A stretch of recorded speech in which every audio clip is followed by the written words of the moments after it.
నేను అడుగుతున్న నా మిత్రులు, ఒకవేళ నేను మాట్లాడింది తప్పైతే ఈడ బీజేపీ నాయకులు లేరా? ఈడ మీ ఎంపీ ధర్మపురి అరవిందే బీజేపీ కదా, పక్కన బండి సంజయ్ బీజేపీ కదా, ఆ పక్కన కిషన్ రెడ్డి గారు కేంద్ర మంత్రి కదా. తెలంగాణలో ఎందుకో కేసు పెట్టలేదు, ఎందుకో ఫిర్యాదు చేయలేదంటే ఈడీ, ఇన్కమ్ ట్యాక్స్, సిబిఐ కాదు, ఈ రోజు ఢిల్లీ పోలీసులను కూడా ఉపయోగించి మనల్ని భయపెట్టాలని చూస్తున్నారు. నేను అడుగుతున్న మిత్రులారా, ఈడ చాలా మంది యువకులు 10 ఏళ్ళు చంద్రశేఖరరావు చేసింది ఇదే కదా. మన కార్యకర్తల ఆస్తులు ధ్వంసం చేసిండు, అక్రమ కేసులు పెట్టిండు, హత్యలు చేయించిండు.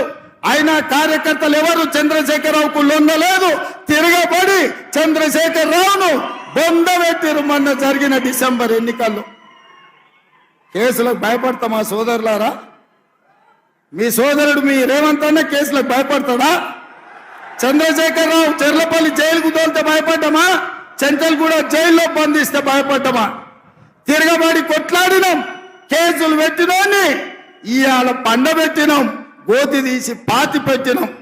నేను అదే మాట చెప్పదలుచుకున్న బీజేపీ నాయకులకు, మీరు ఢిల్లీలో పోలీసులు ఉండొచ్చు, ఈడీ ఉండొచ్చు, ఇన్కమ్ ట్యాక్స్ ఉండొచ్చు, సిబిఐ ఉండొచ్చు, మీ దగ్గర, నా దగ్గర 4 కోట్ల తెలంగాణ ప్రజలను, 50 లక్షల తెలంగాణ యువకులు ఉన్నారు. ఈ 50 లక్షల తెలంగాణ యువకులతోనే తెలంగాణకు పట్టిన దరిద్రం, చీడను పీడను చంద్రశేఖరరావును వదిలించినాం. మా వాళ్ళ దెబ్బకు చంద్రశేఖరరావు నడుము ఇరిగి బోర్ల బొక్కలు వాడి, బొక్కలు ఇరిగి బోర్ల పడ్డాడు. మరి ఇవాళ గుజరాత్ నుంచి వాళ్ళిద్దరు కూడా బయలుదేరి నిన్నటికి నిన్న మోడీ గారు వచ్చారు. ఆయన ఈ దేశ ప్రధానమంత్రి, ఆయనను గౌరవించాల్సిన బాధ్యత మన మీద ఉన్నది. ఒక ప్రధానమంత్రిగా, వయసులో పెద్దవాడిగా, 13 సంవత్సరాలు ముఖ్యమంత్రిగా, 10 సంవత్సరాలు ప్రధానమంత్రిగా చేసిన నరేంద్ర మోడీ గారిని, వయసులో చిన్నవాడిని, మొదటిసారి ముఖ్యమంత్రి అయిన వాడిని తప్పకుండా వారిని గౌరవిస్తా, వారు ఎదురు పడితే నమస్కారం కూడా పెడతా.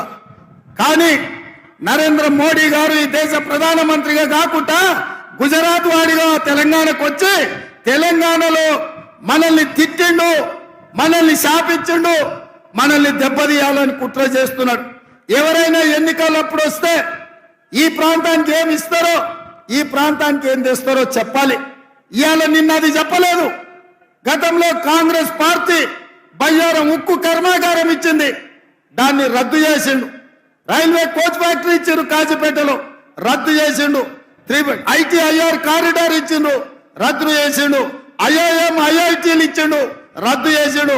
పాలమూరు రంగారెడ్డి ఎత్తిపోతల పథకానికి జాతీయ హోదా ఇస్తే రద్దు చేసిండు. అంతెందుకు, మీ గుండె బాండ్ పేపర్ రాసిచ్చాడు, 5 రోజులలో పసుపు బోర్డు ఇస్తా అని. 5 ఏళ్ళైనా ఇయ్యలే. నరేంద్ర మోడీ గారు ఏమైనా అది చెప్తారేమో అని నేను అనుకున్నా. నిజామాబాద్కు పసుపు బోర్డు ఇస్తా అన్నాం, ఇస్తున్నాం తీసుకోండి ఆ రైతులకు అని. చక్కెర కర్మాగారాన్ని ఇయ్యాలొచ్చి మాటలు చెప్తున్నాడు ఆయన. పసుపు గిట్టుబాటు ధర లేదు, ఎర్రజొన్నలు గిట్టుబాటు ధర లేదు, మొక్కజొన్న గిట్టుబాటు ధర లేదు. మీ చెరుకు కర్మాగారం తెరిచే పరిస్థితులు లేవు. ఇవేవి చెప్పలే. కాంగ్రెస్ పార్టీని ఈ దేశంలోనే లేకుండా చెయ్యాలి అని వారు అంటున్నారు. కాంగ్రెస్ ముక్త్ భారత్ అంటున్నాడు.